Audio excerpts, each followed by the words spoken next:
This is a Globodyne Media Holdings podcast. Unauthorized reproduction or distribution is prohibited.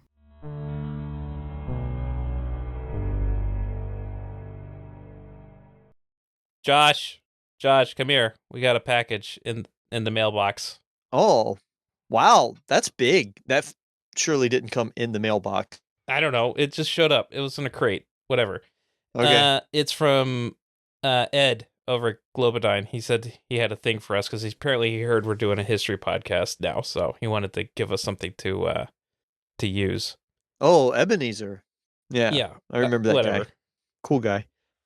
There's a letter to come along with it, so he said read the letter first because apparently it has instructions or whatever the fuck.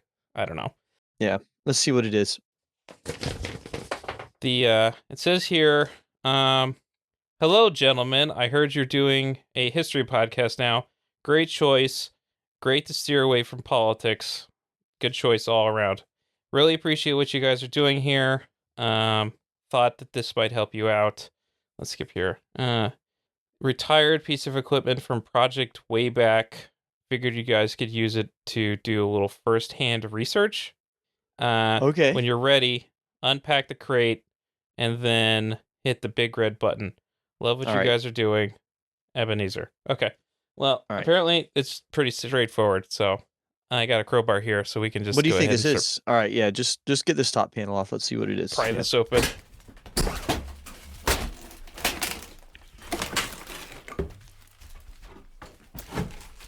Wow. Look, there's a lot of sawdust. Okay, hold on. Yeah, this is okay. What is this thing? Why is it round? I think this is a time machine. They don't have time machines. Don't be stupid. What is this thing? Why does it have this dial right here that has years on it? I don't know. Because I don't know. Why does it?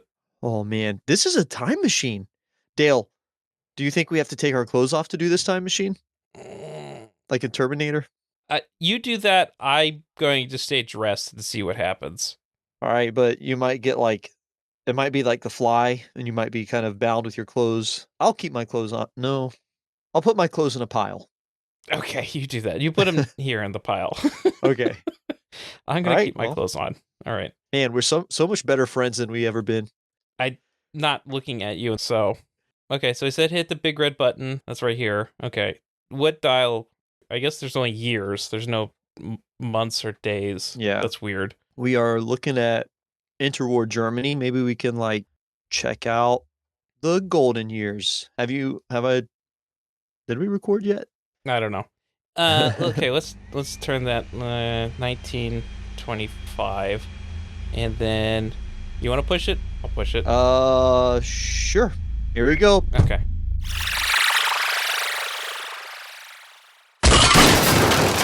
Oh my god! Oh my god! I'm like, looks like your clothes were fine. I think. Hold on. This is somebody's house. I'm gonna put my clothes on. Let me just. I landed right on this fast. Patio table set. What is this? Why is this in the living room? Broke it. Oh. Was zum Teufel ist denn hier unten passiert? Wer sind Sie? Oh Mann, was zum Teufel? Yeah. It's okay. Hold on. We're very sorry. Yes, we didn't. We're from the future. Do you have any ibuprofen? Yeah, your Stein hurt his leg. Yeah. You ever clean this stuff up? Wer sind Sie? Ich rufe jetzt sofort die Polizei. He seems rather upset. Yeah, I don't know. It's okay. Here's $20. Let's just try to carry it out of the house. Here, I'll get this in. Okay. Oh, no. You just broke the... Man. Uh-oh. Herrgott nochmal, schauen Sie sich alles an. Das ganze Sofa ist ruiniert. Und meine Wand. Okay. I don't... Do you know what this guy's saying? There's no need to get... I don't know. He's got a gun now, so I think it's time to leave. Hold on. Okay, yeah. You want to keep this. All right, fine. You keep this. We're leaving. Okay. Josh, make your way out the front door. Put your pants on and let's go. Come on. Nope. Come on. All right, yeah. Lasst euch hier nie wiedersehen. Beim nächsten Mal werde ich sofort schießen. He's shooting at us now. We need to go.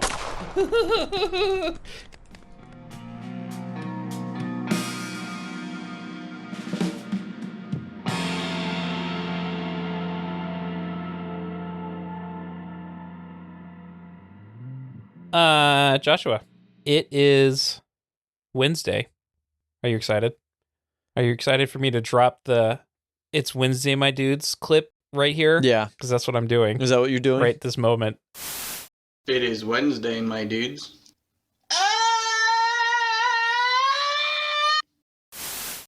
Nice. That's what Future Me's Are you doing. going to put it right here? No, he already played it. Oh, So, banter. What do you got? I got two things. I'm going to let you have a choice on the banter for tonight. okay. You can have option A, and it's me complaining about people in my town deciding to do road construction in November and causing people to not still know how to zipper. Or B, I could tell you about my recent experience at GameStop. Which one would you like? Oh, man. Road construction or GameStop? I think I'm going to go with road construction. I like road construction. Yeah, you're going to go with road construction? Okay. So outside of my job, like there's this intersection, and they've decided that they're going to make both sides of the intersection, both north and south and east and west, one lane only, right at the middle of the intersection. Right? So you're coming from south to north, and in the middle of the intersection, it goes from 2 lanes to 1 lane, right? And they have blocked off the turn lane from one side going into the other side, right? So you have to zipper merge right through the middle of the intersection. In the middle of the lane where you're not supposed to change lanes. Yes. Okay. That is where they are causing people to have to zipper merge. Now, the thing about Minnesota, and I don't know if you know this, Joshua, is that nobody understands how road works, like just any operation in a road, right? They don't know how to zipper merge. They don't know how that you're supposed to move over if someone's coming onto the on-ramp. They drive at the speed limit in the fast lane. Stop signs, it's whoever just decides to go. They will all wait in a four-way stop sign until someone just goes. Oh, nice. And then everybody wants to go all at once, right? Everybody says that Florida drivers don't know the rules of the road, but they have not ever driven in the Midwest. Yeah. Oh, and my favorite thing is that no one honks. No one honks. No one honks. They will let you sit at the stoplight and watch it cycle twice before somebody has the nerve to honk at the person who's blocking traffic. Yeah. Oh, this guy's not paying Ask me how I attention. know Don't that, you know? Because you look at your phone at the red Yeah. light. No, because I'm the person who's like 4 cars down wondering what the fuck is happening, honking like a madman. They can tell you're from Florida. Yeah. So my favorite thing about this right now is that because you have to zipper merge in the middle of the intersection, right? And they don't know how to do it, is that they block the intersection. So you have to wait 3 or 4 light cycles for them to get the cars zippered in so you can go through the intersection. Nice. I literally had to do one of these today because I turned left at that intersection. I had to go out all the way into the other side of traffic to go around them so I can go and turn. Wow. Yeah. Because that's how far into the intersection that they are trying to zipper merge into. Right. It's And infuriating. by zipper merge, you just mean like one car, then the other car, and then the one car, and then the other car. Yeah, yeah. The normal kind of merging. Yes. So what they do is that they stop. The lane that's ending is that they will just stop there and they won't go. Mm-hmm. And the oncoming lane that's not blocked will just continue to go and not allow someone to go in. Yeah, that's cool. So they don't understand that it's you go, I go, you go, I go. It's just go, go, go, go, go. And then someone just kind of just forces their way into it and inevitably causes an accident. Right. Because I've seen that more than once too. Right? Yeah. It's infuriating. It's almost as infuriating as when you're trying to merge onto traffic or get off of the interstate, right? And they don't move over. Because if you're going down the interstate, right, and you see some coming onto the on-ramp, what is your instinct to do?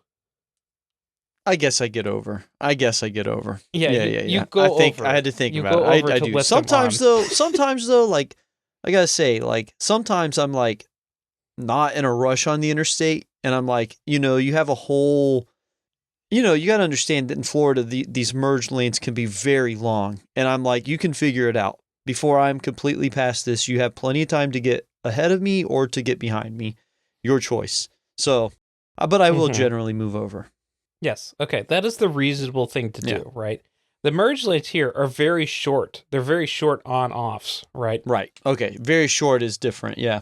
And what they decide to do, instead of, move over or slow down or let you on or any of that other stuff, is that they start to match your speed. Awesome. So you're coming on, and they have decided to match your speed.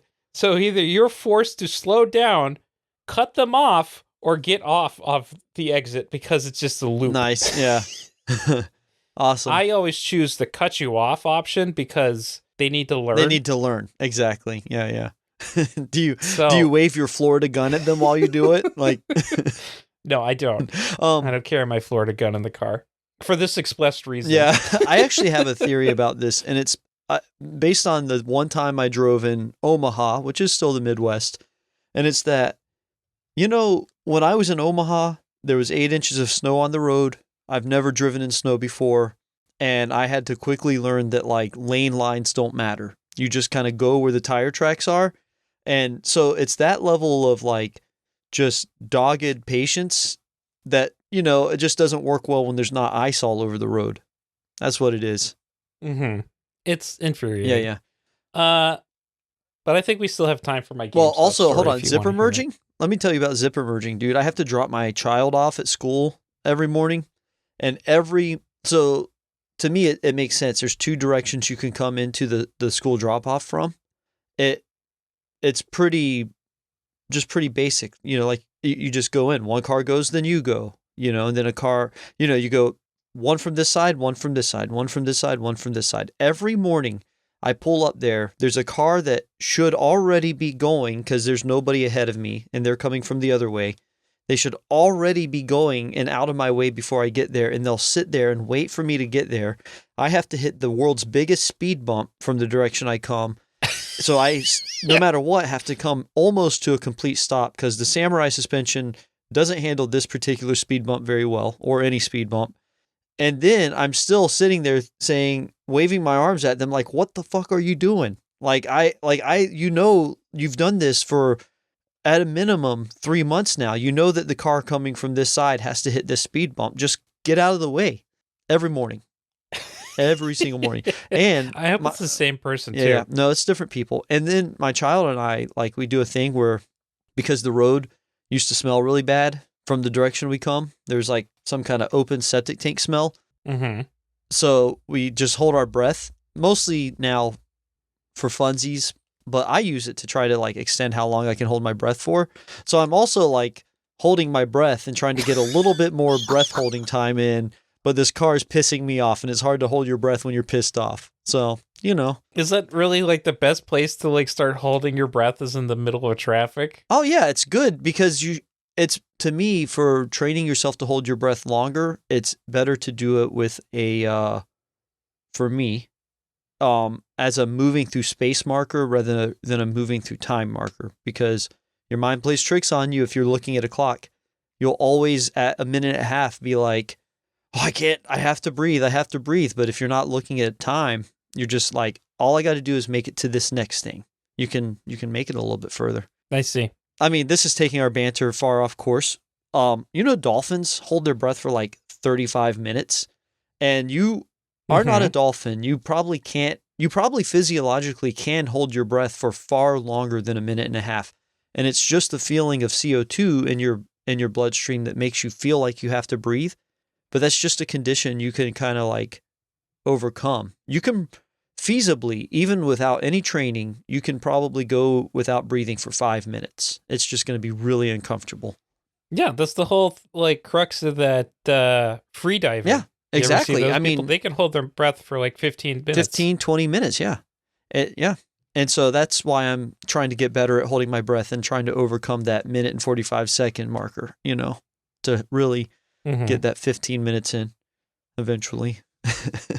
Yeah. Yeah. Is that what we're going to do? Yep. Okay. I want you to start holding your breath, and then once the banter ends, then you can exhale. Oh, this But is you the also sign have we to have talk. for like holding our breath. So when you talk to me and I do that, it doesn't mean I got your nose. It means I'm holding my breath. I see. Okay. Do you still want to hear my GameStop story? Okay. GameStop has their Black Friday deal going on. I got this game, by the way. I got Soul Reaver 1 and 2 remastered for $20. Yeah? You like that one? Okay. He's giving me a lot of hand signals. I'll have to interpret for you, dear listener. Still got his nose in his hand. So I went out in there and I was looking around and stuff like that. And like, I don't know if you've been into a GameStop recently, but they only have one person working there at any time. So like, there's no manager, there's no floor guy. It's just the one guy, right? And I swear to God, every time that I go into this GameStop, the guy's angrier than the last time I've been in there. He's so angry at this point. Because I don't know if you know this too, Joshua, is that GameStop has gotten into the trading card game like really hard with Okay. All right. Okay. You did it pretty good. A solid minute. Yeah. So they've been doing card grading, right? We'll send it to PSA with your Pokemon cards and get them graded and stuff like that. And this guy comes in looking to pick up his card grades and stuff. And like, apparently you have to like check him out on the tablet and stuff like that. And he's already pissed off from having to deal with like this previous customer. And now he's like got to get in there to like unlock the vault or whatever that keeps the cards in, and he's got to use the iPad. And I swear to God, he just flings this iPad across the fucking like counter and just like, this fucking thing's closed again. Goddamn system's down. Yeah. It's like, it's gonna be a minute till we get reset the system. And he's like, and the other guy's like, okay, I got time and stuff like that. He's just waiting around and he just looks at me, he's like, what do you want? I was like, this doesn't have a price on it. Can you tell me how much it is? It's like, yeah, well, generally when there's not a price, they just like, it's just whatever. Okay. So it's usually not in stock or whatever. I was like, okay, that's fine. And So I could just take it? You're good if I just take it?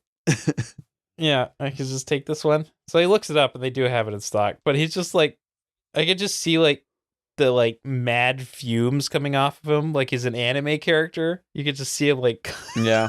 radiating off of him and stuff. So I think that's fun. I wonder if how big he's gonna be the next time I go in there. Yeah. Like a week. Is he just gonna be like shaking somebody like I feel bad for those guys, not GameStop in particular, but just anybody like that, because I remember how angry I was at working any job like that, in the past, Mm-hmm.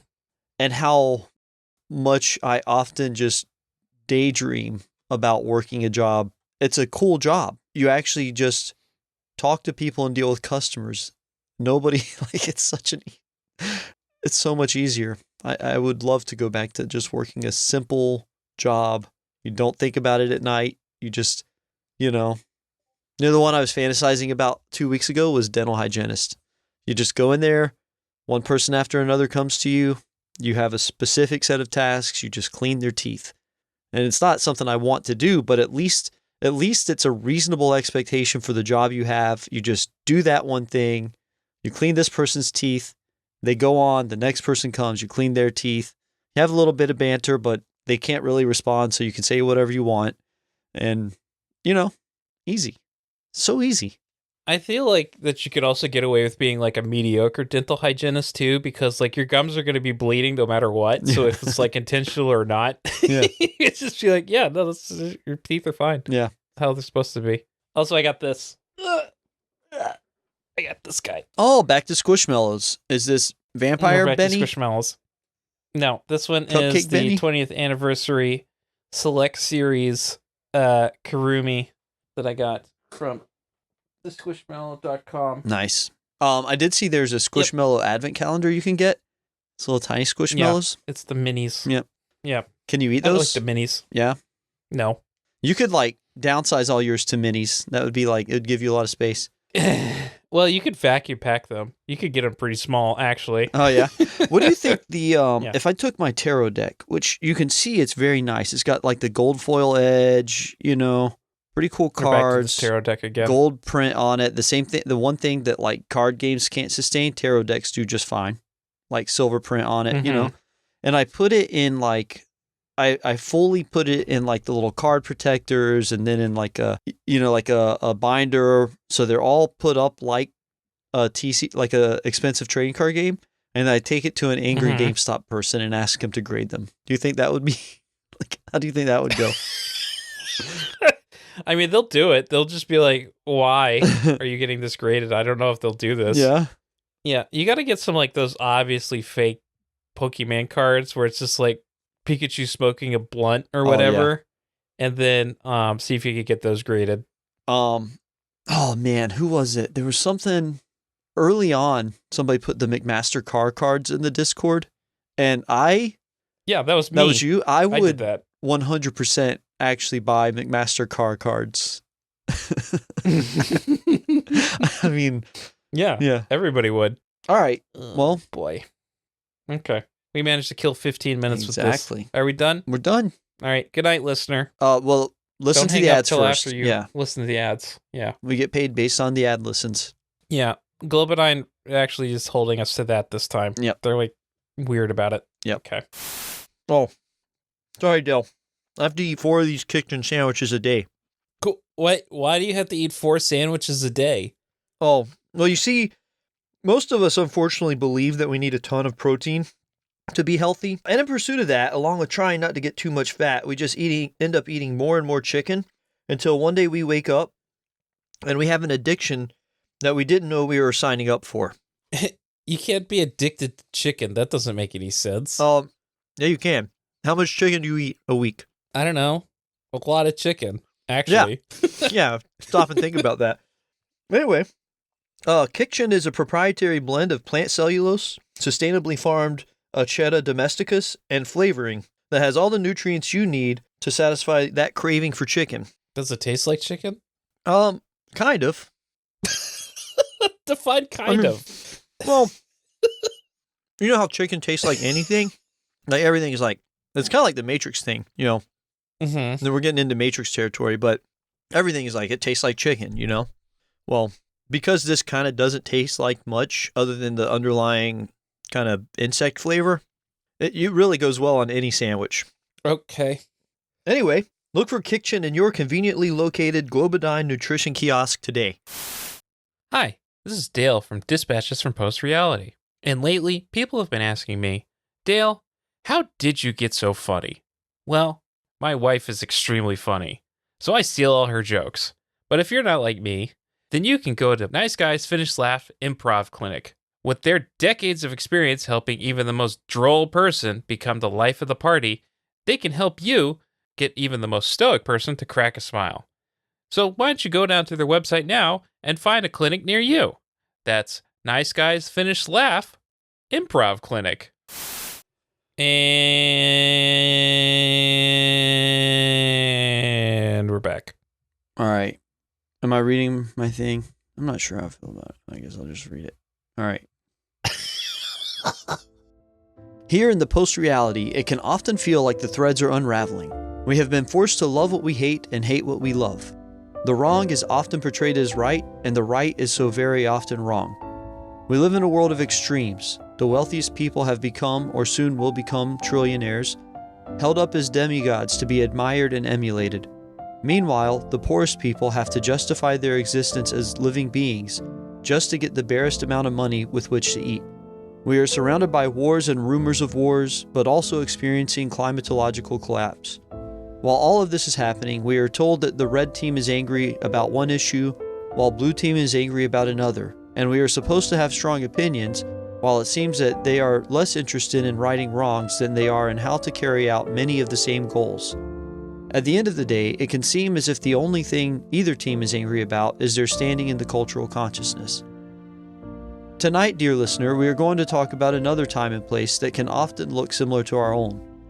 A time and place where the government was run through the sheer chaos of competing, often personal interests, managed by the fiat of executive order. A time and place where inflation had run away to the extent that money was worthless, the people were lost in looking for a cause for their immiseration in the wrong places, and where bureaucratic central governments had more interest in maintaining the status quo than in helping the most vulnerable. Tonight, we are talking about the Weimar Republic. Good job, Joshua. I think that this will be an interesting topic. Okay. We are not a political podcast, but sometimes we can pretend that we're a history podcast. And that's what we're doing tonight, dear listener. History. The history of 1918 through 1933 Germany. And why, you may ask, why we're doing this? Well, I think Josh said it pretty succinctly, is that there's a lot of modern day parallels. But to get there, we have to go a little bit before the Weimar Republic and how we got there. Right, Josh? That's right. Okay. So I have done a little research on this, and I'd like to call this section Part 0, the pre-Weimar Republic, what I have started here as a new nation. Because Germany wasn't always a nation, right? It was always like what we consider modern-day Germany of the central part of Western Europe, right? Right. Is that it was always like a small collection of fiefdoms and kingdoms and kind of separate groups, right? They were all the Germanic people, but they were all not unified, right? Right. And this unification didn't really happen until very close to the modern era, around 1871, right? When they established the German Empire and the Second Reich. Before then, you had Prussia and all the other Germanic kingdoms and everything else like that, kind of just scattershot all over the place. They were always fighting with each other. They were never really unified. And it was kind of a little bit of a chaotic region of Europe, right? A lot of places were like this. But France had unified a long time ago. Britain had always been a unified area once the War of the Roses and all that other crap had happened. Spain, same thing, everything else like that. But Germany was always just kind of like a bunch of collection of smaller places, right? And was held by other empires for a long time. That's correct. So the title of German Emperor fell to Wilhelm I, who was also the king of Prussia, and Berlin would become the capital and remain that way. But this also excluded Austria, Switzerland, and Liechtenstein, which are also technically German states, but have since become like their own countries and stuff like that, right? So it consisted of originally 25 states, including 4 kingdoms, 6 grand duchies, and 5 duchies, and a whole bunch of other smaller governmental bodies. Eventually, this became like a very big and powerful region, right? The German Empire became probably one of the greatest European powers at the time. And they had eyes to become imperialistic like everybody else did, right? Belgium and Dutch were all over the place at this point in time. The British Empire was at the zenith of its influence across the planet. What were we doing? What was the U.S. doing? What were we doing? We were manifest destiny, fuck ton, after the Civil War had happened. So the German Empire actually started after the Civil War, because I think the Civil War ended in 1865. 1865. Yeah. But like Hessians came from this region before the German Empire and stuff like that. They fought for the British, those Hessian mercenaries during the Revolutionary War and stuff like that. It was actually a pretty relatively liberal term, but it wasn't until Otto von Bismarck became the minister-president of Prussia and the first chancellor of the German Empire that you in 1890 that you see a more conservative bent, right, starting to form within the governments of the German Empire, right? And it would also be when you start seeing the dual alliance with Austria-Hungary in 1879, and then which would later become the Triple Alliance, right, when they became allied with Italy. And not to be outdone, the French, British, and Russians would form the Triple Entente. Oh, nice. Yeah. And this would have major implications later and would basically lead up to the start of World War I, right? Hungary, Austria, Italy, Britain, France, Russia. So this new Reich, right, extended all the way up until the German Revolution at the end of World War I. And you would see the German Empire become basically the major industrial powerhouse of Europe. And it's still, I mean, modern day Germany is still that, right? They are a very industrious nation, and that's kind of founded in the German Empire phase of the region. Right. And then by 1913, they had the largest economy in continental Europe, right? And the third largest in the world. They built fantastic rail networks, everything else like that. So the British rail networks were actually This is an interesting side tangent about rail networks. This is one of the only ones across the world that was privately funded from beginning to end, right, as the British rail networks. Every other major rail network in every other country has always state-sponsored, but the Germans fucking love rail. So, like, they really went hog wild on building railroad tracks during this time. Do you know, just as a side tangent, that the width of a railroad is actually set by Roman chariot wheel width? There's like a standard railroad size, like distance apart, and that's like it comes from the standard distance that Roman chariot wheels were. I didn't know that. So that's kind of like the world that existed in Germany before World War One, right? And World War One really changed all of this. But there was more that went into it than just the assassination of Archduke Ferdinand. And it really comes out a lot of this Triple Alliance, Triple Entente stuff, right? But there's more to it than that as well. So I have this one article because I'm an unoriginal fuck, and I decided that History.com probably could say it better than I possibly could, right? Yeah. So History.com, 8 events that led to World War One, right? And this is an integral part of building out the narrative of what led into World War One, right? Right.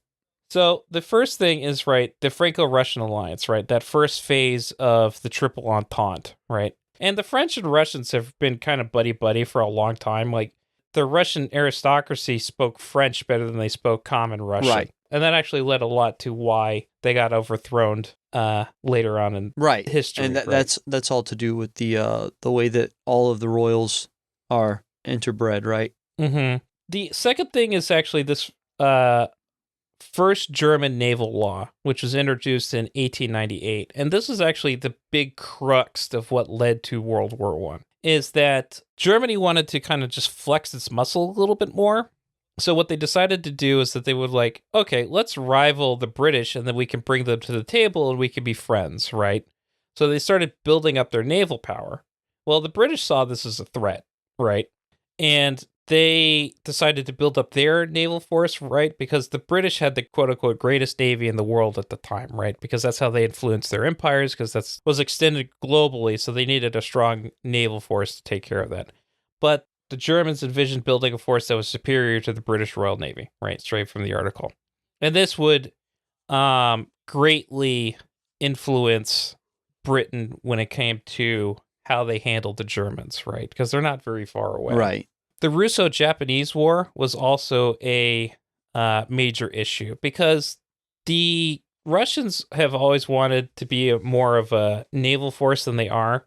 So they were looking to the east to kind of build out a way to get to the oceans, right? And they decided to go against territories that the Japanese were holding and also had designs on. And they got their asses kicked because the Russians are not great at fighting wars and never have been historically. So it basically now forced them to go into the Balkans to have an exit to the oceans, right? And that directly leads into where they were in conflict with the Germans because that's also where they were going into the oceans. Right. So I'm actually, just for reference here, trying to get, okay, so the Baltic Sea, Germany doesn't have a lot of ocean exposure. I mean, it could be that maybe this map was different at the time, you know. Like, where were the Netherlands? Maybe if Netherlands were part of Germany, then that would make sense. But like, I don't think they were, because the Dutch are their own people. They just don't have a lot of water. To say that they're gonna, like, Great Britain is completely surrounded by water. It makes sense that they would be a very strong naval. It's the same thing as when, like, the Russians, like you're saying, the Russians wanting to have like a strong navy. Like, they do actually have a lot of ocean. It's in the Arctic, you know. So really, they just kind of got the Baltic Sea. yeah, that was a big like center of conflict, Right. Right, and it still kind of is. Like the conflict revolves around fishing now than it does about shooting each other, but still. Right. So the other one is the Austrian-Hungary annexation of Bosnia and Herzegovina, and this will directly lead to the assassination of Archduke Ferdinand, right? But because Austria-Hungary had that triple alliance with Germany and Italy, that's what would lead them into the same kind of conflict. The second Moroccan crisis, right? So they've been butting heads with the French in northern Africa for a while, and this would lead to greater issues between the two countries. And then Italy invades Libya, right? Once again, because of all of those natural resources in northern Africa, the Europeans have been constantly trying to colonize that area, and this would put them in conflict with the Ottoman Empire. Then the Balkans War, right? Right. This would be between Serbia, Bulgaria, Montenegro, and Greece. And this would also be more to do with the Ottoman Empire, which will actually be destroyed by the end of World War I, right? Right. And then this all culminates together as the straw that broke the camel's back on all of this, and that was the assassination of Archduke Franz Ferdinand, right? By the Black Hand. They were the Serbian assassins that sent after him. And if you ever read about the assassination of Franz Ferdinand, it's like it was like a Mr. Bean sketch of like how badly these guys were trying to do this. But they got it, right? They got him, but it was like flubbed. Yeah, it was like the last guy of like the 15 guys that they tried to throw a grenade at him, and they blew up one of the other guys. It was like really just a comedy of errors with this fucking assassination. But that's really how this whole fermented, right? And a lot of why this was destined to happen is because of this triple entente and triple alliance. So the triple alliance, like I mentioned, was a defensive military alliance between Germany, Austria-Hungary, and Italy, right? And this was engineered primarily by Otto von Bismarck to counteract that Franco-Russian alliance that had happened. Because France is on one side, Russia is on the other side, right? It was behooved the Germans to have more friends than enemies to help defend against the French and the Russians, right? But not to be outdone is that the French and the British and the Russians all decided, hey, let's all be friends too, right? And this led to the Triple Entente, which is French for friendship, understanding, and agreement. And as you can see by this little map here, is that war was going to be inevitable, right? There's no way that it could have been avoided at this point, because basically the Triple Alliance is surrounded on all fronts by the Triple Entente, right? Because if you consider all of the vassal states in Northern Africa and around that, there's really nowhere else that they can go. Poland didn't exist at the time. A lot of those other Eastern European countries didn't exist at the time. So the Russian border actually put up right against the German Empire. There was really nowhere for the Triple Alliance to go but outward meant conflict with their neighbors, and they were all united. So World War I was an inevitability. So that's my little prehistory before World War I. Moving into the next section about World War I, right? So one of the interesting things I have about World War I is that it's a war where technology outpaced combat tactics. Right. Yes, you had to switch over from cavalry to planes in World War I. Like that's a huge span. It's not even that. It's during these time before World War I is that you had a lot of innovations in the manufacture and distribution of firearms, right? Right. With the initial invention of the Gatling gun, which could put out 100 to 200 rounds a minute, to the Maxim gun and other similar types of water-cooled machine guns, it greatly outpaced what had been used beforehand by infantry, which was the smoothbore muskets. Now had riflings, so they're become increasingly more accurate. Right. Modern-day trigger mechanisms allowed bullets to come out of guns a lot faster. And then, single-hand loading and feeding of bullets became clips and magazines. But you couldn't do the cool thing where, like, you could take I saw this in a movie where they could take the musket ball guns and they could, like, fling it and, like, do a curve. You know what movie I'm talking about? It had, like, Angelina Jolie and Morgan Freeman in it. It was a pretty stupid movie. Yes, it was a very stupid. It was actually based on a comic book. I'm trying to remember what it's called. Yeah.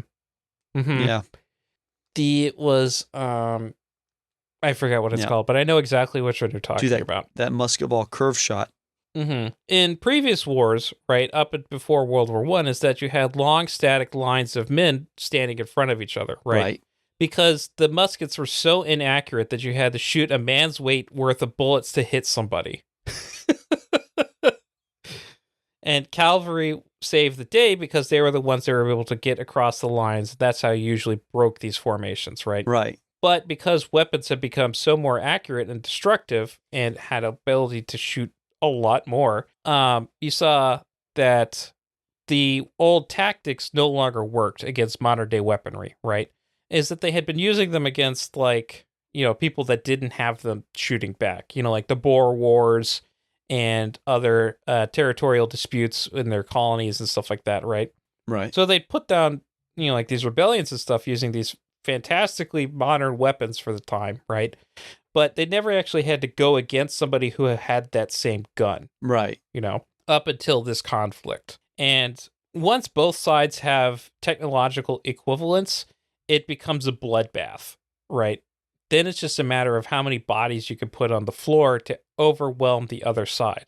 But both sides didn't have really that going for them either. So that's when you see the development of the trenches, because with the formation of artillery, these basically death zones with the machine guns and everything else like that, it just became just a meat grinder. World War I was just as a meat grinder. You would spend 1,000 guys to gain a meter of ground. Right. And that's basically how it went until the end of the war, when the U.S. came in, and they called them the doughboys because they looked like they had just beaten a whole loaf of bread, right? They looked so fresh and pudgy compared to the famished and war-ravaged The people who'd been Europeans. in trenches. Right. Mhm. Right. And another technological innovation that actually broke a lot of these sieges was the development of the tank, right? Slow-moving, basically armored fortresses in this current iteration that could move across the trenches without taking too much damage, right? And those inventions was what broke the alliances back at the end, right? Right. During this time, you also saw several other political upheavals, right? The Russians had to exit the war on the Eastern Front because they basically had the Communist Revolution happen. And that basically led the exit of the Russians. And on the Western Front, because they had such the superiority in manpower and new innovations, is that the Germans quickly fell apart, right? And by 1918, they basically had to dissolve the empire and their government collapsed. Right. And that's where we get into the formation of the Weimar Republic, which is where we will start our official discussion. Where the episode starts. Welcome to the episode. Welcome to the episode. Now the topic. That was all preamble. That was a good preamble, actually. I mean, very pertinent because, so we know, are you going to go into this deeply? We know that basically from here we get the Versailles Treaty, and that set such harsh restrictions on Germany and reparation requirements that they have no money, right? And then to fix the no money thing, they come up with a brilliant strategy and they just print more money. Yep. We will get to all of that in a minute. Okay. Okay. So, as you mentioned, that the Treaty of Versailles basically put 100% of the blame on Germany for starting the war. Even though they really didn't, it was basically the Ottoman Empire and like the Serbians and all that other shit that started the war. But because the Germans basically pissed everybody off, they were the ones that were stuck holding the bag once World War I ended. The Treaty of Versailles was actually signed after the collapse of the German government. And it's a very fascinating period of time, I found. Because I spent a lot of time reading about, like, how did the Weimar Republic start? And it actually happened so fucking fast that it's really, like, quite amazing, right? Right. From my notes, right, is that the empire collapsed during November 1918 revolution, right? Which is a wild time, too, in the history of Germany, leading to the abdication of Kaiser Wilhelm II on the 9th of November, 1918, right? And what's wild is that, like, basically the chancellor basically said that he abdicated before he actually did. and then Wilhelm just kind of like ran off. Right. And it was this interim government called the Councils of People's Deputies, right, that actually formalized the Weimar Constitution about a year later on the 11th of August, 1919, right, which officially started the Republic. But in between, they had this interim government that held power till official elections and the Constitution was enacted. And a lot of that comes down to the SPD party, and they were the one of two major political streams in the country, right? So the SPD is actually founded just like right after the formation of the German Empire. It's actually one of the longest running continuous parties on the planet, actually, which is quite interesting. So founded in 1875 by the merger of the General German Workers Association and the Social Democrats Workers' Party, it originated as a Marxist organization, but eventually became more moderate, right? So what's interesting is that a lot of these parties that are in German politics actually have a rather communist Marxist bent to them and are more socialist than conservative, right? Which is quite interesting. Right. Well, this is the core of the conflict, really. This is why the Germans were so anti-communist, was because the communists were there. Mm-hmm. They played the central role in the formation of the Weimar Republic, and Friedrich Ebert, who was the SPD leader, became the first president of Germany under this new formed government, right? And they would always hold on to a rather slim but sustainable majority of around 35% of the Reichstag, right? Which is the German Congress, I guess. Right. They would be basically oversee things until the Nazi Party came into power in 1933, when they were actually banned as an organization, and they wouldn't be reinstated until after World War II.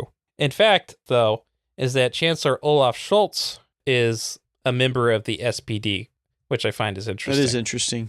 So they've been there at the beginning, and they're still there now, right? Right. So that's just an interesting thing. But inside of all of this also, you had a lot of competing communist revolutions and stuff like that. So you actually had a couple coup attempts by something called the Spartacus League, right? Which was a very heavily left-wing communist organization. And that would lead to the Spartacus uprising, where they tried to take over Berlin. Right. But that would eventually be put down and stuff like that. So, but they were always in the background. Is that the communists are always in the background of everything that's happening during this time, which is quite interesting. So that's kind of how the Weimar Republic started. And it just happened so quick. That's what I find so interesting about this, is that the collapse of the government and reformation of the new government transitional government was less than 25 days between when it actually happened, which is just a fantastic amount of time, like when you think about it. Just like, oh yeah, really just history in weeks, right? You know, one of those 10 years and weeks things. I mean, those are the people that like were actually left holding the bag. You know, like, okay, what do we do now? The emperor Wilhelm was an emperor, right? It was an empire before that, and the emperor left, ran away. What do we do? Just it really makes you think, though. So like we currently like that basically be like the Democrats coming in and just creating a transitional government, if that ever happened here, you know, or like one of the states' governments. Yeah, I mean is it like the Democrats? It wouldn't even be like that. It wouldn't even be that. Gavin Newsom coming in from California to do it, or actually, it would be staffers. It would be like, okay, well, everybody left. We're not actually elected officials at all, but I guess we're going to make a government because there's nobody else. Because also, like, Gavin Newsom couldn't have done it because there was no internet, and speed of news and travel was not what we think of now, you know? Like, yeah. And what's interesting, though, is that there was the communists co-competing, right? Because, like, while the SPD was busy with this, the German communists were trying to basically try to do the same thing at the same time at Berlin. And so you actually had competing revolutionary transitional governments, but eventually the more extreme leftist ones would get phased out. Right. And then you had a government of, what's the best way to say it? Administrators. That's actually who ended up being the government of Weimar. The people left holding the bag. It actually is exactly like if the current government just went away and all we had was staffers left, and because politicians exist in almost a narrative framework where they're enacting a narrative, and that's not what staffers are there for. That's why you have continuity of government, because you have this whole administrative apparatus that surrounds the narrative apparatus that our politicians are, otherwise known as the deep state or the swamp. But those are the people who actually do the work. But in the absence of the narrative framework of politicians, that's who would form your government. And it wouldn't be based on promises. It wouldn't be based on personality. It wouldn't be based on anything other than here's the rules, here's how we apply them equally. And that's actually a good definition of what the Weimar Republic was. Yeah, and that's essentially like what you're saying, is that it is basically the bureaucrats and political apparatchik that oversee this transition and formation of the new constitution, right? Right. And what's interesting, though, I found while I was doing this too, is that the Weimar Republic is not the official term. That is a term that was introduced. Right. Weimar was a city. Right. Yeah. The official name of the state was the German Reich. And then the constitution was ratified in the city of Weimar. And this informal name of the region wasn't actually popularized until Hitler started going around saying it. Yeah, that makes sense. He was actually the one that introduced the term as kind of a narrative tool to say why it sucks. It's like Obamacare. Mm-hmm. So that's all part 0, right? Now we're getting into part 1, right, which is the hyperinflation and economic despair. So coming out of the Treaty of Versailles, which was signed by this transitional government, which literally became the German Reich, the Germans owed 132 billion gold marks in military reparations. They couldn't build a military, and they had significant territorial losses. The military could not exceed 100,000 people. They could have one. It could not be more than 100,000 people. Yeah, that's right. It's probably sexist, too. It couldn't be more than 100,000 men, and they never even thought to make it like 500,000 women, Yeah, they're going to apply the Warhammer 40K rule, why the Sisters of Battle exist. Yeah. Well, so you said you didn't go into the social makeup, right? This is coming at a time where you have this is where I did do reading, a lot of reading. Your social classes are very mixed up, and I was trying to find a lot of parallels with today, and the best parallels I can come to, and this isn't completely accurate, but is that you had essentially a elite class, your oligarchs, which were your industrialists like I.B. Farben, and I'm sure there were people behind it, and deposed aristocrats. Bayer. Right. You had your lower working class, which were broken into two types, several types actually, but you had blue-collar workers, essentially. Many of them lived in the country. Like 66% of the German population at this time lived in the rural part of Germany. And they were the lowest end of the working class. They were farm hands and farm laborers and stuff like that. And then you had the urban blue-collar workers, and those were factory workers and industrial workers. And then alongside the urban, you had like what you would call now like your blue hairs. They were service industry workers. And this all kind of gets into the art scene, not to, it's just the kind of people who create the art that they're known for, like Dadaism and stuff. You had like your service industry workers. And then in between all of that, you had the professional managerial class. And those were the people who had, within the system of the Weimar Republic, the most to lose, because they were essentially the people that it was made for. They were the go to work every day, follow the rules, exist within the bureaucracy. These people actually had parallels to today are like pretty big. There was like actually an extensive like surveillance system that went through, I mean, not surveillance, but it tracked like purchases, where you went, very similar to like the flock cameras and stuff we have today. And it was like almost a public-private partnership where the Weimar Republic had set up these like companies and newspapers and stores to like kind of keep tabs on where people were moving, and the general temperature of the populace. And that's where your managerial class was employed mostly. And they were able to do it largely because of punch card computers. There was a precursor to IBM, and I can't remember what it was called, that basically was the first German punch card computer that predated the IBM computers, that basically allowed for this expansive collection and notation of data on everybody. Mm-hmm. But if you think about it, I mean, like, there's like legitimate reasons why they would want to start doing that as a government, because you have to consider that during this time is that you have a lot of like economic fallout, but you also have a lot of left-wing communists and socialist radicals running around, and also a lot of right-wing fascist radicals running around, and they're constantly fighting each other in the middle of the streets and stuff like that. So, I mean, I'm not excusing it, but I'm saying as a government like body, you would want to be able to kind of keep that tapped down as much as possible. Yeah.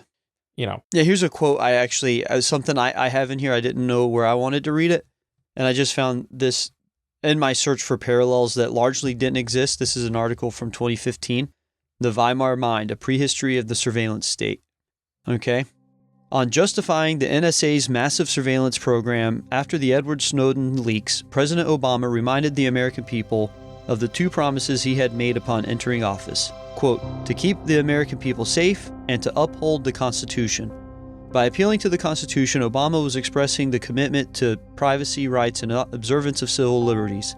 The president then immediately pointed out the tension that exists between, quote, keeping the American people safe and defending their liberties, as he put it. It is important for everyone to understand, and I think I should do an Obama voice. It is important for everyone to understand, and I think the American people understand, that there are trade-offs involved. The NSA helps us prevent terrorist attacks, and the modest encroachments involved were worth us doing. That's actually not bad. I gotta say, it's a pretty good one. Is it? Maybe. That's right. History will judge me. I mean, you see it nowadays, though. Yeah. I mean, like, to talk about modern day parallels on this, I'd be like, we have the same kind of extremism fermenting at this moment. So, I mean, it's only going to be a matter of time before that's used as a justification for this monitoring of daily activities and stuff like that. More so than it already is. Exactly. But it's a march, right? Like, I was looking for these parallels in the wrong places. And here's the thing, man. Bureaucracies and administrators build these systems, and then whoever's hands they fall up in is who ends up using them. Like, you can say that Obama did this and he opened up like the NSA to spy on people. Well, W put together Homeland Security, right? These are all the tools, and they're really just kind of coming into culmination and being more fully honed now than they ever have been. Like, the parallels actually aren't, although the roots of it go further back, the parallels are actually now. Like, now is when you see Palantir. You see the flock cameras. I don't know if you guys have flock cameras or if you're aware of what a flock camera is. I'm aware of what a flock camera is. Well, why don't you tell the listener, because they might not know. Well, listener, when you're driving down the road, keep your eye out for a camera that's just on a lone pole with a little solar panel on top. These cameras are by a company called Flock. If you see one, it means it's leased by your municipal government, your police, somebody in authority in your area, and it's tracking your license plate. I don't know that I've read that it can do facial recognition, but at this point, like, there's no way that they're not incorporating stuff like the Huawei camera technology that's so high resolution. For instance, if I leave my house and drive a town over, I see 6 or 7 of them just in the country roads in between. And I know that, like, whoever has access to that data, whoever's leasing those cameras, knows the entire path I've taken. And this is a thing, like, this isn't just this company. This is also Ring. You know, I don't know if you personally have a Ring camera, Dale. I don't. I think it's an invasion of my own personal privacy that I would never willingly sign up for. But then I'm also filming the entire several houses in front of me, which is should be illegal. And then, you know, this is not even new. This is like the police have access to that. You know, they can subpoena. I don't even think they have to subpoena that stuff. I think they can just, there's like public-private partnerships.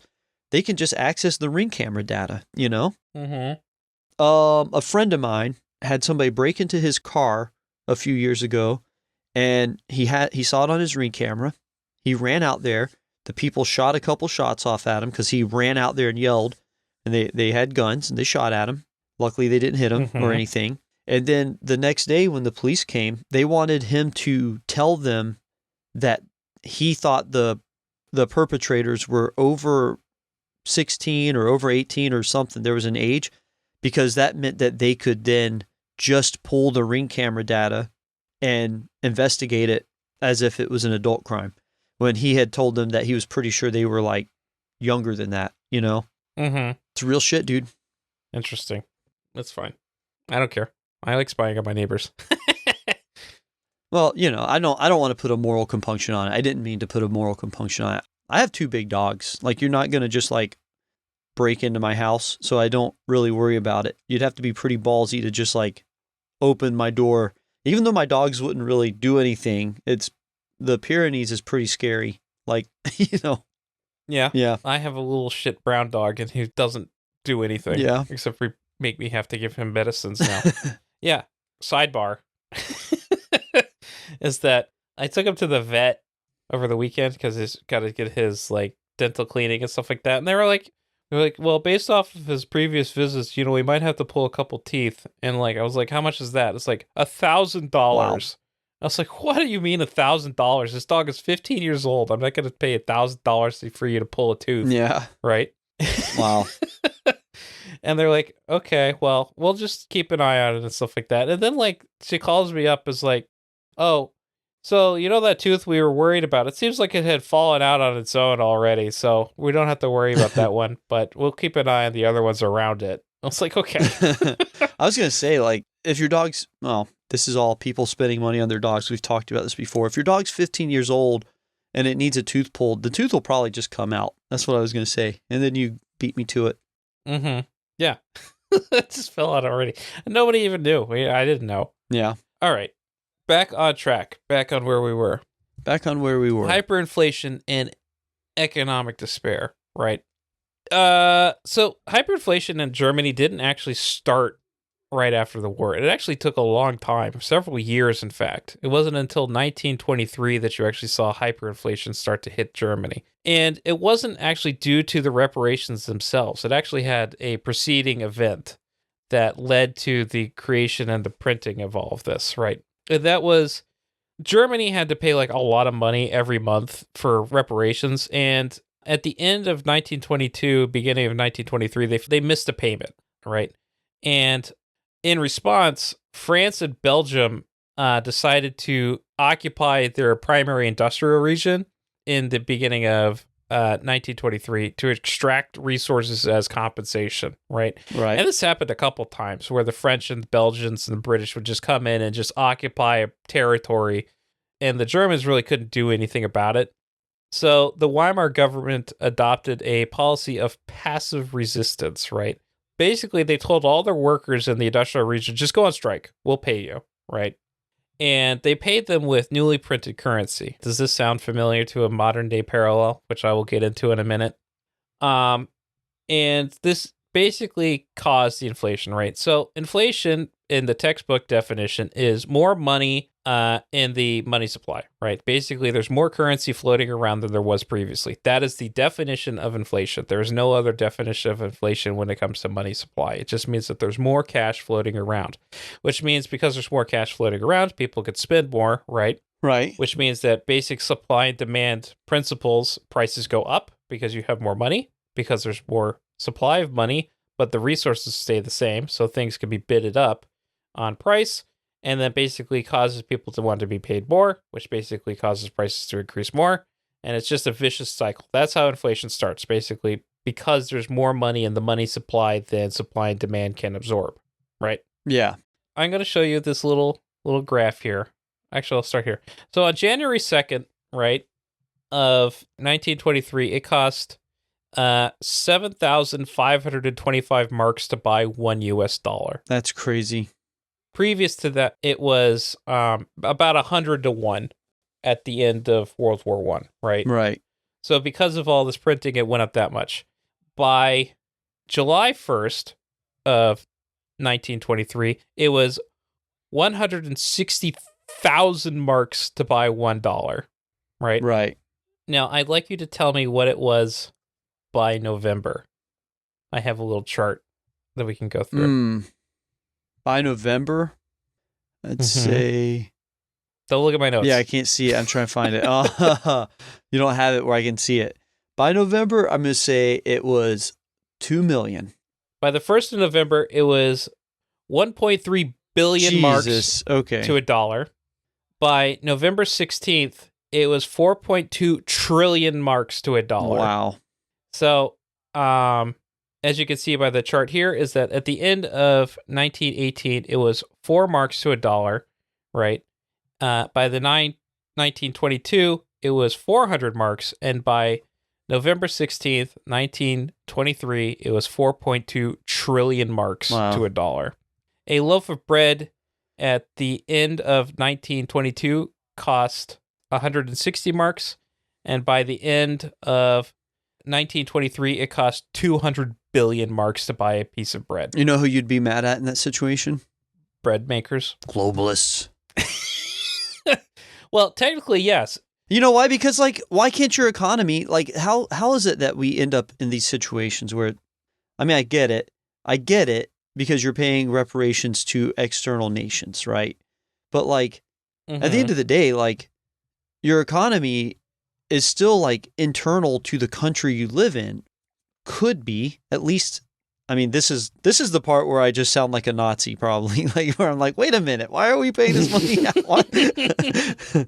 Well, it has several things to do with it, right? It's that it was bad policy on basically the bureaucratic establishment of Weimar Republic that let this happen, right? It's because they introduced this obligations to the country by signing the Treaty of Versailles, right, which put the initial pressures with the all the economic hardships, because like millions of people are unemployed at this point, right? Too, right? You have to consider. There's just no work because nobody can afford to do anything outside of pay these reparations. So there's incredible austerity across the country. The failure to pay the reparations led to even more economic hardship when the primary industrial region got occupied. And then this decision, right, to just say, okay, we'll just give everybody cash, you know, all these factors compressed together to cause hyperinflation, right? And there's been multiple instances where this has happened before. I mean, like you could look at Zimbabwe or other countries that have had rampant hyperinflation and stuff like that, right? Right. And then like a modern day parallel here in the US is that like the COVID payments, like we're just now getting into feeling the effects of this with the inflation rates and stuff like that. Well, I mean, that's just one level of it, right? Like there's the COVID payments plus also, I guess minimum wage isn't federal, is it? Well, there is the federal minimum wage. Yeah, but it hasn't gone up. Florida has. Because I mean, like they did a study in 2023 and they found that inflation rates in February 2022 were about 7.9%, and they accounted 2.6% of that percentage to the stimulus payments that happened 2 years previous, right? Right. So these things have knock-on effects, but they're not immediate. And that's one of the things that happens with inflation is that the inflation rate you feel today was caused by events that happened years ago. It's right? like the light of a star.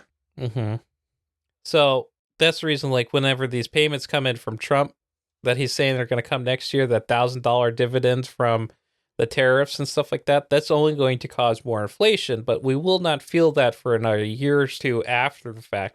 And those knock-on effects will be transitioned into the next administration. So every time that you see this, you see the next person getting blamed for it because it has those long lead times. It'll hit during Obama 3.0, and then when Trump's running for his third term, he'll be able to say, "Look what Obama did." Yeah, it's gonna be cool, man. Yeah, exactly. So a lot of the stuff that Biden actually had to suffer through and why it cost him part of the election is because of the shit Trump did in his first term, which is hilarious to me. Yeah. So we rehired the guy who fucked it all up in the first place. I don't know. I also watched a clip of Biden talking today, and I was like, oh, yeah, he did have dementia the whole time. Yeah. I should drop in that clip that I have from 2019 where I'm like, before even the debates happened. Yeah. Where we had talked about it. We did. Anyways, but this didn't last forever. They managed to dig out by the start of 1924. This is actually fairly interesting to me, and I didn't actually know a lot of this history either, is that in 1924, they actually just retired the German mark and put in a new form of currency, right? And they just basically just did away with it and just redid everything. What was the new form of currency? The Deutschmark? I have it here. No. Which just translates to German mark? No. Yeah, no, that's not what it is. I have it here somewhere. Give me a second. The Rentenmark? The Rentenmark. Yeah. Yeah, so they had introduced the Rentenmark, which is kind of like a transitional currency, and just did away with the gold mark altogether. And then it was like one Rentenmark was like 1 billion gold marks or some conversion like that. Yeah. And then... was that paper money? Yes. And then they introduced the Reichsmark to replace the Rentenmark, and that became the official currency moving forward. And then they also blocked the national banks from printing more currency like they had been doing. So that basically prevented any more of this overprinting of money. Right. And then reparations were also re-amortized with the Dow's plan, which basically would extend payments out till the 1980s, Wow. actually. Did they ever pay it all off? That's a good question, too. Actually, Google AI says that Germany paid off its World War I debt in 2010, if it's right. Yeah? Yeah. Interesting. Okay. Well, I'm not going to look that up, so... because it's inconsequential to my story. Yeah. But because of those two events of basically issuing a new currency and then redoing their reparations payment scheme, led to a lot of economic stability, more so than what had happened in the 5 years previous, right? They were able to also borrow a shit ton of money from the U.S. because the U.S. was the only one to come out of World War I without any debt. This is where we'd see the U.S. actually become one of the biggest creditor nations in the world up until the mid-70s, right? Right. And this would really start cementing that fact, and it would only get more exacerbated after World War II. Because we didn't have any debt, we were able to give a lot of money to the Germans to basically re-kickstarting their economy, and that led to something called the Golden Years. And that was between 1924 to 1929, right? So about 5 years of actually just like pretty good living, more or less, better than what it had been, right? And then that's where I transition to you, Joshua, to talk more about societal stuff. Well, cool. I mean, I already kind of went over it, right? Just the breakdown of society. This is where, like, there was a lot of drug use, right? The German people started using a lot of drugs. They didn't smoke a lot of pot because they didn't have it, but they had, like, I'm sure you've heard about the amphetamine use during World War II, but actually this started in the Weimar Republic. It was kind of like obviously, because these industrialist companies like IG Farben and Bayer was who were producing those mixes of opioids, cocaine, amphetamines, and it was just a mix of war trauma, escapism from the crushing realities of debt and hunger and privation, and then the need to maintain productivity, essentially. You know, there was this big push on maintaining productivity.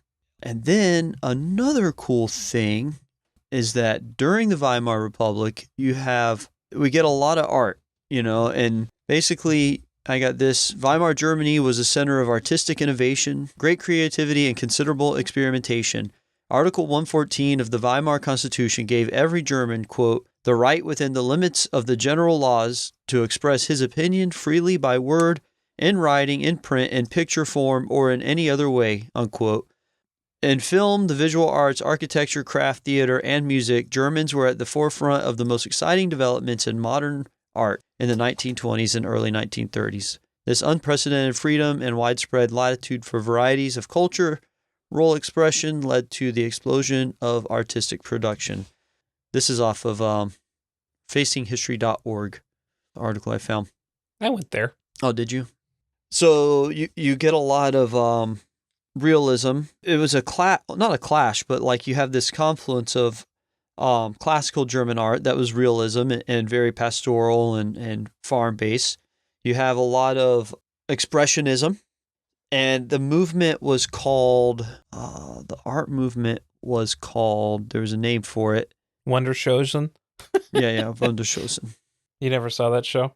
Dang it, I can't find it. But basically, it was to show reality as it was. So, like, it tended to be a little bit more bleak and dark, and it was very influenced by the war. I mean, you had magic realism, right, which was kind of like whimsical. And then you had the other one that was like bleak and dark and real. It's like a realism. Nouveau Schlentnick, new objectivity. Objectivity. Dang, such an easy way. New objectivity. Yes. And it was basically because people were like, stop showing shit that's fake. So then you get all these like paintings of like prostitutes and Hell yeah. people dead and war scenes and stuff. And then you had Dadaism, which was an anti-art movement, and that's more of the it's like it literally is Skibbity Toilet. It's just I love Dadaism. And it's its own escapism, right? Like it's like, okay, I don't want to show magic realism. I don't want to show new objectivity. I just want to show like Skibbity Toilet. And then out of that, you had, with the increased industrialization, you had Bauhaus, which kind of bridged the art into the industrial kind of graphic design. It's more of a typological art than anything. And then you had like a lot of other stuff. You had movies. You had like Fritz Lang's Metropolis, which was a movie. And I wanted to watch it before this, and maybe we should stream it. I think it'd be cool to like just do a stream watch party of Metropolis. Mm-hmm. I assume you've watched Metropolis. I've watched every version of it. I've watched the original, the anime, and then the modern-ish remake that they did. Maybe in the Ron Howard one, 80s, right? No, 90s. the 90s. Wasn't Ron Howard made? What did Ron Howard make? Didn't Ron Howard just make that huge movie? I don't know. Anyway. No. You're thinking of, I know what you're thinking, the one with Adam Driver. Yeah, I haven't watched it. You watched it. That wasn't Ron Howard. Okay. It was Martin Scorsese. Was it? No, not Martin Scorsese. The other guy.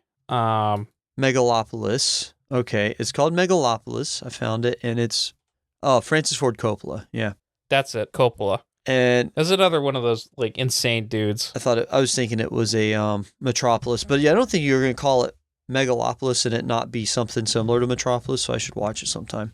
You also had a lot of you had a burgeoning nightlife. This was tied to the drugs and stuff. You had a huge nightlife and a lot of gender expressionism, right? Like transgender expressionism and stuff, and a burgeoning queer scene.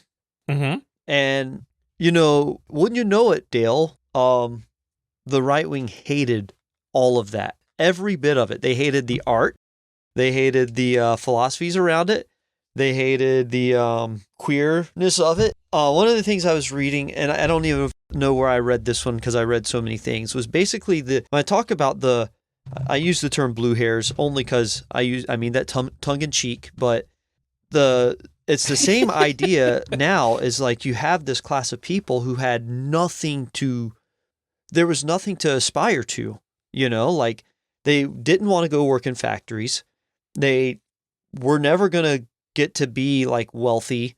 They were just service industry workers, and they embraced the art scene. And really, you could say, the thing I was reading was saying that you could really say that their job was the art, and the art was their job. They kind of like, it was this kind of very crust punk type thing. Like our thing now would be like crust punk, blue hairs that, some of my favorite people. Some might think that you're pretty crusty, Josh. Yeah, I'm not. I'm a yogi, so crusty. It's different. And then, and then the other big cultural thing I had, the other big cultural touchstone was Lebensreform, it means life reform. And this is a movement that started way earlier. I mean, it's not tied specifically to Weimar, Germany, but there was a huge uptick in Weimar Republic. And it was basically a back to the earth movement. It was a proto-hippie movement. A lot of these people actually fled the Nazis taking over and ended up in the United States or Switzerland or in Britain and founded like big communes and stuff, And it was basically a sustainable farming, art, and intellectual culture. And this is where you get, so Steiner schools that were behind anthroposophy. They were anthroposophists, which is like anthropo, meaning human, sophist, like, basically it's a whole movement of like creating better humans. And that's where Waldorf schools come from. I don't know if you're familiar with Waldorf schools. They're still existent. They're, you could call them kind of hippie schools, but really they're just conscious, discipline focused and, whole person alternative education programs that still exist. And that came from Lebensreform, this movement of organic farming and art as a focus and all this stuff. Pretty cool. That's where we get a lot of the hippie movement directly comes from the Germans who fled World War II, came over, eventually ended up in Northern California and like the whole San Francisco hippie scene where the Summer of Love, right? And all that. Like it was started by German Lebensreform folks, basically. That's why it's Bohemian Grove, because they're Bohemians. They're Bohemians. From the Bohemian region. I just thought that meant you didn't wear deodorant, but I guess so. No, it doesn't. That's my cultural stuff, man. Good, because it's all coming to an end. And in 1929, it does. It all falls apart, Joshua. It all falls apart. And you know why it falls apart? Because a bunch of people speculated too much. Yeah. They spent their cultural credit, went into debt. Other people didn't like it. And really, ultimately, you know why it fell apart? Largely, all of this stuff I said about the art, other than the Lebensreform, all of this stuff essentially took place in Berlin. Berlin, much like we have now, we have like our major metropolitan cities that look like they steer culture, like New York and LA and stuff. They're a very small minority of people. And, I was saying earlier that it's not the same because we don't have 66% of our people living in rural areas. But honestly, next to New York City, Tallahassee is rural. It's not like a city. You know what I'm saying? Mm-hmm. But yeah, that they overspent their cultural credit. They reached for cultural reform.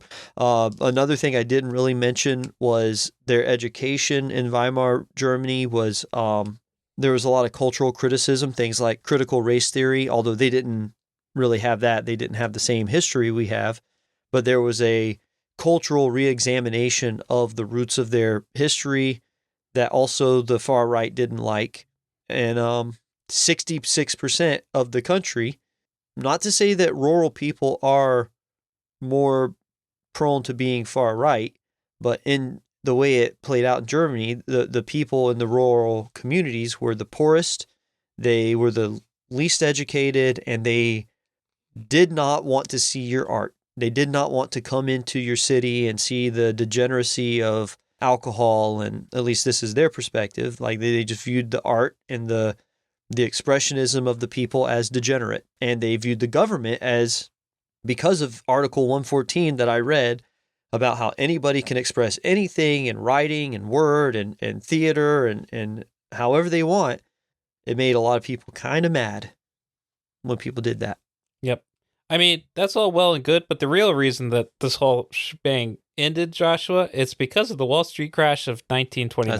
That's what actually caused everything to come to a skidding halt. A huge precipitating event, yes. Yeah. Well, that's when the money, that's when hyperinflation really, didn't matter anymore because the entire economy collapsed. And then all the infighting began because nobody could eat anything. Yep. As I said before you got into your whole societal spiel, is that they borrowed heavily from the U.S., right?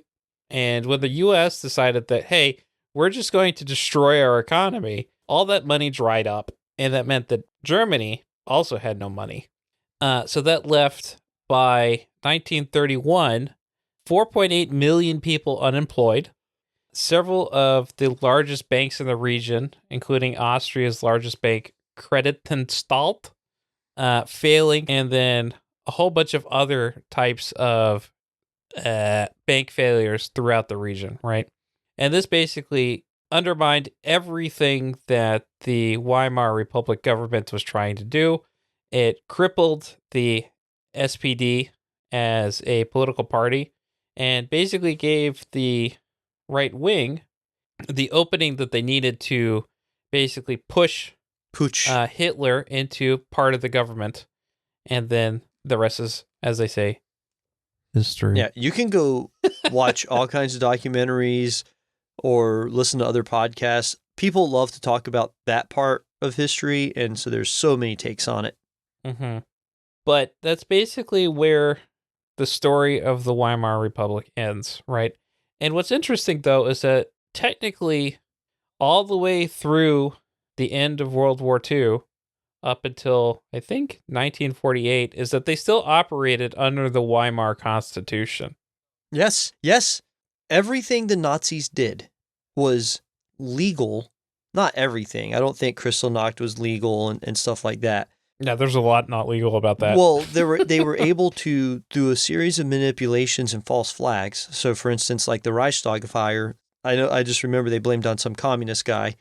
So they were able to then extend the same, as I said in the intro, I don't think we even talked about Article 48. Article 48 of the Weimar Constitution basically said that the chancellor could declare anything an emergency if it was, and then operate through executive order. So they were essentially just to get anything done because their parliament or whatever they had, their form of Congress, was in a deadlock because you still had the same oligarchs versus corporatists versus aristocrats versus communists in their parliament.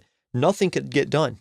Despite all of these things that sound like it was a functional government, it truly 100% was not. So they went through, before Hitler, they went through like 4 chancellors, I want to say, and the only way any of those dudes got anything done was through executive order. So just like here, this is kind of getting back to my Obama thing, we see here first George W. Bush and then later Obama using executive orders to get all kinds of things done. You get your health care bill passed, you get your homeland security, all these things get done through executive order until ultimately a guy you don't want to have the executive order pen, auto pen, gets it, does a couple, and then the next guy does it even worse without an auto pen. He does it with an ugly signature, you know? Mm-hmm. This is, I don't think we need to get too much into the modern day parallels of we don't. Trifles and tribulations of executive orders. But, I mean, this is very much a parallel. Exactly. The point I was trying to make, though, is that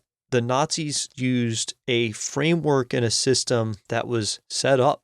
I mean, it wasn't being run effectively. They took the framework that was being run ineffectively, put some not great leaders, not good at what they were doing, and also just not good people. So, and by no definition of good or great were they, but at least they were efficient and effective. So, for instance, I mentioned that the Weimar Republic had an extensive surveillance network. Well, that extensive surveillance network was being carried out by paramilitary groups on the right and left, by regional states. That all of those paramilitary groups were purged of any left-leaning people within them, and then that's what became the SS in Nazi Germany. And they used the same surveillance state and legal framework that was set up for them essentially by the Weimar Republic. Everything they did, they were able to do it through a legal process, essentially. Yep. Once again, probably not everything. Like, I don't think a false flag Reichstag fire is legal, but yeah, no, you don't think that doing that? hey, but if a communist burns down your Congress, what are you going to do? Mm-hmm. But I have a conspiracy theory associated with all of this. Okay. Yep. I have been thinking about this quite some time, right? Is that a lot of the left-wing reforms that we saw in the U.S. happened because of the market crash of 1929, right? Right. As everybody knows, right, is that Wall Street and the market is completely disconnected from real on-the-ground economic activity, right? Main Street does not reflect Wall Street and vice versa. Right. But because we still have this, I'm putting on my tinfoil hat now, listeners, just so you know where we're going, is that to prevent basically another type of New Deal reform and like FDR type coming into power, where you get a lot more of the social progress populism seen during the 1930s and 40s in the US, is that they're artificially propping up the US stock market. And no matter how many times we see this bubble get inflated with the tech sector and AI now and all that other stuff, it never seems to pop, right? It just seems to just keep going. And we can't really figure out why. The closest we came to this was the stock market crash in the 2008 due to the housing crisis. But they managed to right that without getting too many reactionaries in government. I mean, you saw like the Tea Party and like the what was it? What was the No Wall Street one? Are you talking about Occupy Wall Street? Occupy Wall Street? Yeah. Occupy Wall Street. Yeah, because they managed to infiltrate and dismantle Occupy Wall Street pretty quickly, so there wasn't really a call for that. But we're in like a much more precarious financial position than we are back then, right? Because, well, we have like one bubble built by fabricated housing market backed financial securities. We have thousands of different bubble backed financial securities in the market. We have private equity, we have private credit, we have tech bubble, we have crypto. Basically, we have the perfect storm of bubbles and potential catalysts for these New Deal reforms coming through, but they keep propping them all up with whatever mechanisms that they have to prevent that from happening again. And that's my conspiracy about that, because was reading a bunch about the 1920 and the repercussions from that. Yeah, possibly. They're holding it up because there's nothing to rally around without having the stock market crash, right? It's too diffuse of a pain that people feel because it's food prices, housing prices, car prices, oil prices, everything else like that. The pain is too diffuse across everything, so there's no one catalyzing focus point to say like, hey, this is enough's enough. We need to like start thinking about not being corporatist backed nation. But anyways, that's taking my tinfoil hat off now, Joshua. Okay. We'll take that off. Yeah. Put that over there. But I do have one last section though. Okay. I mean, it's only 10:40, so why not, you know? Yeah. Keep going. This one will be a short section. I was been thinking about like, okay, so we have all this other stuff. Like it didn't seem that bad up until the stock market crash, right? Right. So I wanted to play the game of what is the alternate history if that never happened. And someone already beat me to the punch on this, so I'm just going to read their article. Okay. From alternatetimelines.org, which is a new fascinating website for me, Joshua. We'll have to revisit this one later on. Yeah, I'm going to check this out for sure. I like this.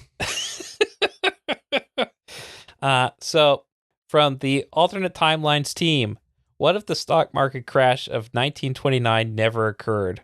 And they get into a lot of the things that I was thinking would happen, right? Uh-huh. The point of divergence, right, is the stock market crash. So they introduce how they would get around it. So basically, the Federal Reserve kind of steps in before a lot of like the over speculation happens. Does some quantitative easing. Mm-hmm. Herbert Hoover introduces more regulations and then works with Congress to establish stronger regulations on stock market speculation. And then that curbs a lot of what would happen and stuff like that. So the stock market crash isn't so much of a depression-inducing event, it's a recession-inducing right. event, right? So, and recessions, as you know, Joshua, are easily more manageable than depressions are. Oh yeah, great time to buy a house. Mm-hmm. Actually, it is, because then you could get a good deal on it because everybody's trying to sell their house. Yep. That's actually not a joke. No. That's what I did. That's what I did. Economic stabilization. So this is their divergent timeline. So in 1929 to 1930, you see that you'll have a lot more economic stabilization. You'll still have people kind of hurting, but you won't see 1/3 of banks crashing and everything else like that. So it'll roll out into a relatively typical recession rather than the catastrophic depression. People will still be out of work, but it won't be nearly 1/4 of the country. The Hoover presidency goes down as one that didn't completely destroy the country, leading to the election of Franklin Roosevelt. So you'll probably see him getting reelected, right, as opposed to being a one-term president. And you won't have Franklin Roosevelt coming in as a 4-term president after that. Right. International relations would still be maintained, and you would see probably extension of the gold standard into the future, not necessarily ending right after the crash of the stock market, right? Hoover sucks up second term. That's what it would say. Sorry. So, and then this one here is where I find that interesting, is that the international gold standard, already under strain in the late 1920s, would still face challenges, but might evolve more gradually rather than collapsing catastrophically. European economies, particularly Germany, would still struggle with structural problems and war debts, but would not face the impossible economic conditions that contributed to political extremism in our timeline, right?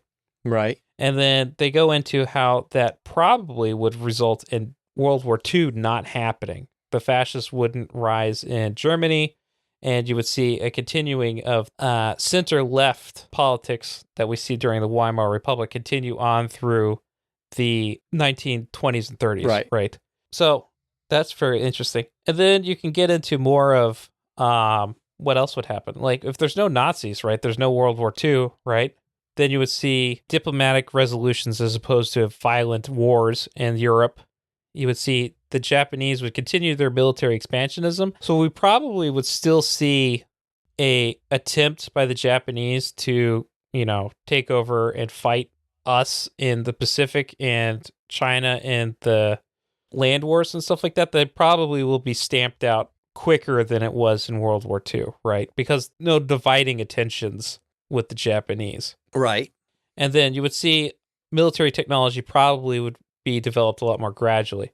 So we probably would not have atomic energy and stuff like that coming out of World War II into the 1950s, right?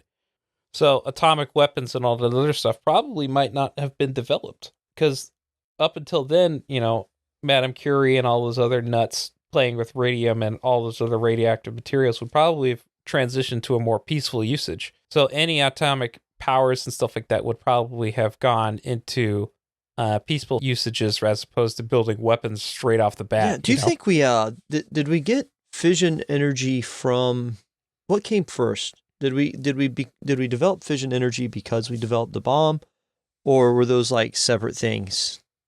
I guess it's just heat. You're just putting really hot metal in water and it's boiling, right? Essentially. Mm-hmm. So that one's pretty easy to discover. Well, I mean, we were practicing with that before the bomb ever got set off, right? Yeah. But it would be interesting.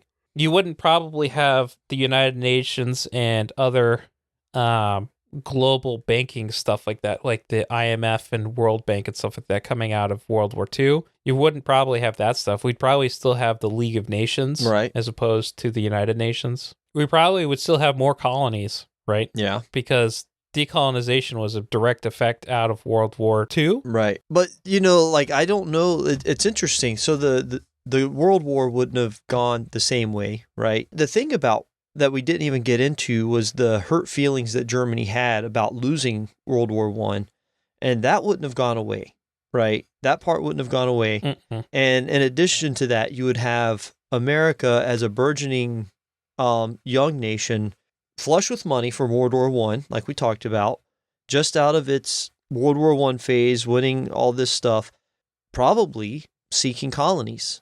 Mm-hmm. So that's interesting. But we also still had a strong isolationist mentality, which would probably still continue if we didn't have World War II. Maybe. So you'd have to think about that as well.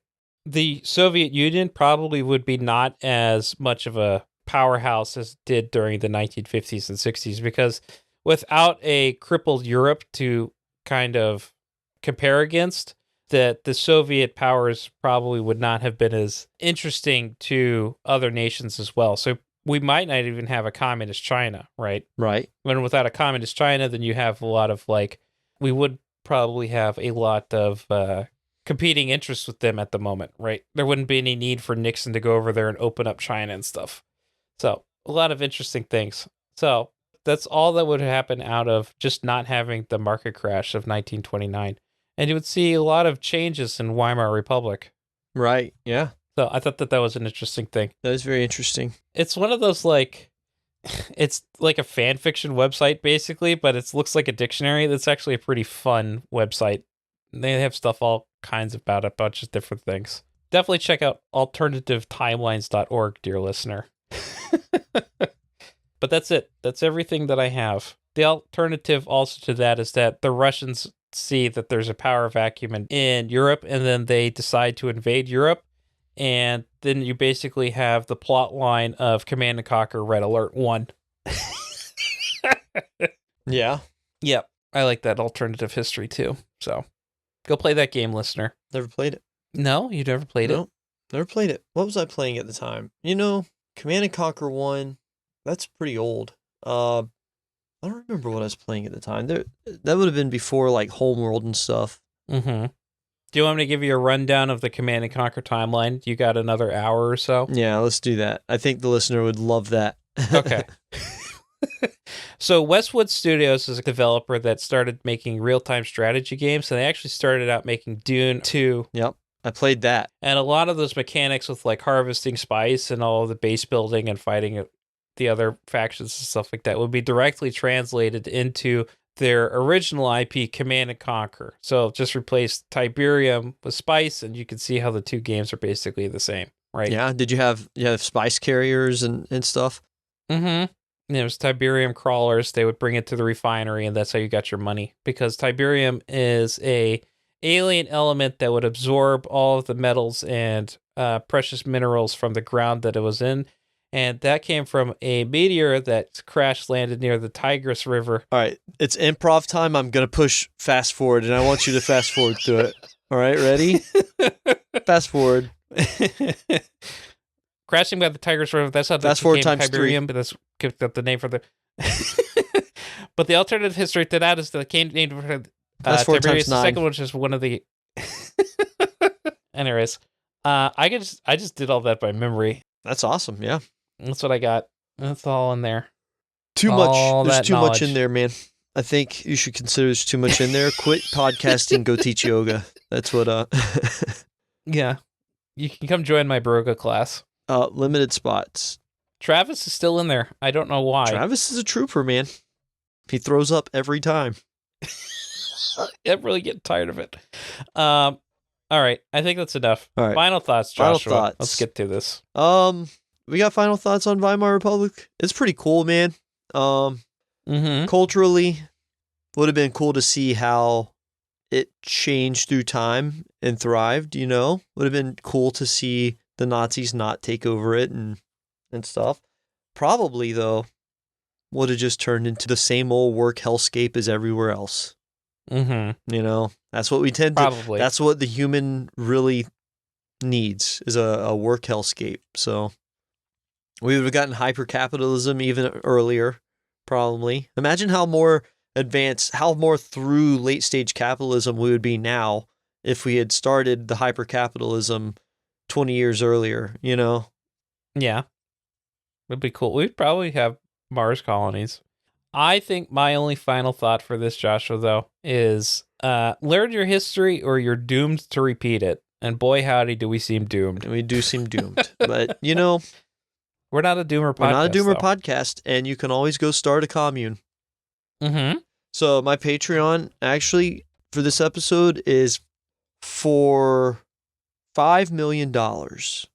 I will help you lay out a 20-acre plot of land into a small commune for yourself and whoever you want, maybe more, but 40 acres. And I won't live there with you, but I will help you get it set up and establish it.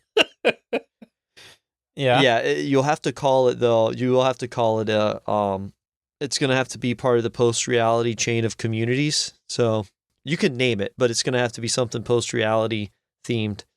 Ooh, it'd be cool to do it off the tarot. Like, this is the, let's see. I'll pull one right now. Two of Wands. That's not a good name. Death. Death commune of the post-reality. Yeah, death commune of the post-reality. Okay. My Patreon is for 468 quadrillion marks. I $1 will help you build that pizza oven in your backyard. Mm-hmm. That's pretty like good. $100. Yeah, I'll just help you out, man.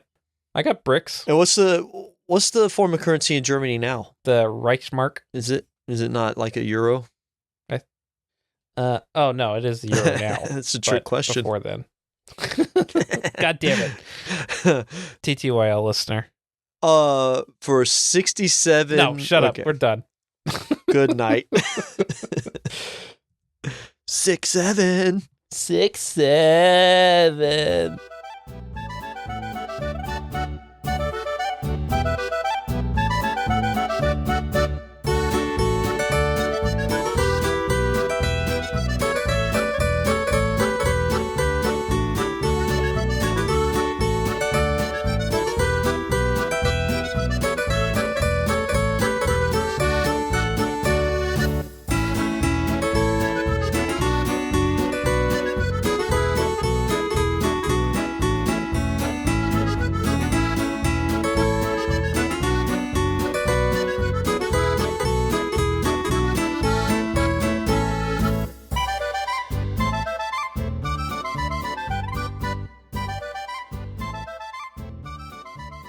I actually got to pee really bad.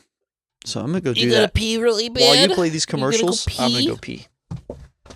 Okay, you gonna go pee? Yes. Go take a piss? Go wee-wee. You're gonna go piss like a man? Oh, wee-wee.